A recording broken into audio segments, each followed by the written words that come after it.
वालेकुम सलाम जी। मुबारक साहब, क्या हाल है? ठीक है।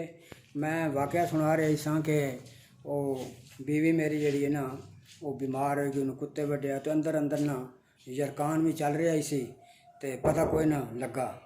तो चची साहब जी मेरी सन 88 में फौत हो गई। तो उस ते सारा पिंड साडा ना अफसोस करने वास्ते आया। वो चचा ने मेरे ना जनाजा भी उन्होंने पढ़ाया, क्योंकि वो चचा साहब जेडे मेरे ना, वो मेरे चची फौत हुई तो वो जरा गैरा जमात वाला काम करते हैं, जनाजा भी इतने पढ़ाया। वो बहिश्ती मकबरे में दफन है। उनकी वसीयत सी जमात ने पहले कराया, बाद चचा ने कराया। फिर वो मतलब वापस गए तो उन्होंने वो जरा छत्ता चढ़ी है तो सारे करते हैं, उन्होंने अपने पिंड में किया। खैर मतलब बीवी मेरी जी वो क्योंकि मरीज़ आई सी, सानू नहीं सी पता लगा कि उन्होंने हेपाटाइटिस होया है। तो उन्होंने ना उन्होंने पित्ते दे विच पत्थरी भी आई सी, चैक कराया गया। वो जैसे पत्थरी चैक कराई तो खून चैक होया, उसे पता चलिया कि इन्होंने जरकान भी है। वो फिर जैसे हजरत साहब ने सन 9 दे विच कराया अपना ऑपरेशन पित्ते का, खली हजरत मिर्ज़ा मसूर अहमद साहब ने। तो उसलिए बहुत सारे लोगों ने करा लै भाई हजरत साहब तो एक जुम्मा पढ़ा के दूजा पढ़ाया ने, तो ऑपरेशन तो बाद फिर जुम्मा पढ़ा लिया ने, तो एडी बड़ी गल कोई नहीं। वो मेरी बीवी ने भी ऑपरेशन करा लिया, क्योंकि मतलब बीवी मेरी तो कमज़ोर जी सी, इस वजह तो फिर वो कम वधदा गया। फिर 2 सितंबर 9 में आके मेरी बीवी फौत हुई। एक बात अब सुनाने वाली है कि वे मेरा चचा, मेरी दूसरियाँ सालियाँ, मेरे बीवी के भाई सारे आए वेखते रहे। वो जो फौत हो गई तो फिर मतलब फिर चचा मेरा आया, सारा ख़ानदान आया, तो ढेर सारे आदमी आए पिंडों। वो फिर मस्जिद मुबारक के जनाजा होया। मेरी बीवी जी है वो वसीयत सी बहिश्ती मकबरे में ही उनका दफन हुई। लेकिन चचे मेरे ने आखे मैं भी जनाजा पढ़ाना है। वो फिर जैसे जमात ने आके ठीक है तुम पढ़ा लो। मस्जिद मुबारक जनाजा होया सी, उत्थे फिर इन्होंने नमाज भी पढ़ी अलहदा अपनी जेडे गैरा जमात हाँ। फिर बहिश्ती मकबरे में जाके उन्होंने जनाजा पढ़ाया।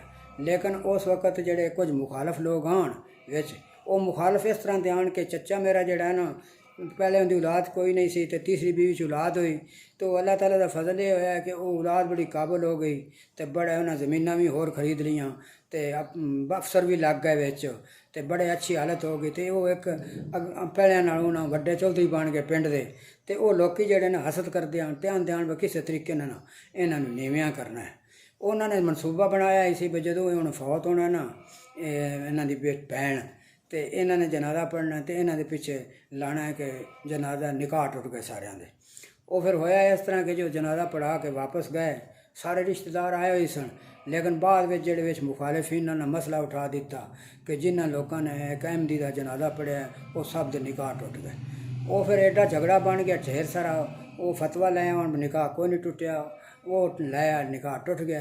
अखीरी वो एक मौलवी से उन्हें आख्या जी गल है निकाह टुटिया है तो कोई नहीं है, थोड़े हम पिछे पै गए, जेकर तुम कलमे पढ़ी लो तो जनाजा मतलब दोबारा निकाह कराए लो तो फर्क की पैन लगा है। वो फिर उन्होंने 2-1 महीने झगड़ा पिया रहा, तो उन्होंने दोबारा निकाह। चचा साहब मेरे 100 साल की उम्र के हो गए हैं, तो उन्होंने आखिरी बीवी जी जिंदा ही सी, उन्होंने भी दोबारा निकाह होया। तो मैनू कहते सन साडा तो 2 बारी निकाह होया, निकाह तोड़ दिते मोरी। मैं कि तुसीं आप मौलवी सो, तुहानूं पता नहीं सी भी निकाह नहीं टुट जाते। बाहर वाले एक बीवी मेरी जी वो फौत हो गई, तो मतलब बेटा मेरा इसी एक ही है, वो बाहर युगंडा चला गया। तो मैं मतलब हजरत साहब ने मैंने बुलाया, मैं लंदन चला गया। तो अल्लाह ताला का फजल है, शुक्र है, अल्हम्दुलिल्लाह खुदा का फजल है। वैसे तो हालात जड़े ने जमाती बड़े ढेर सारे हैं, क्योंकि वीडियो बड़ी लंबी हो गई है, तो मैं समझना भी इनके उत्ते ही बस कर देने।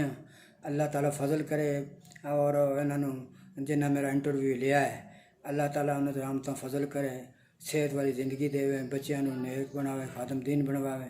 तो मैं ये भी दुआ करना सुनने वाले वास्ते कि अल्लाह ताला साढ़े खानदान नूं अहमियत तो कायम रहने की तौफीक अता फरमाए, और नेक औलाद पैदा होंदी चली जाए। आमीन सुम्मा आमीन।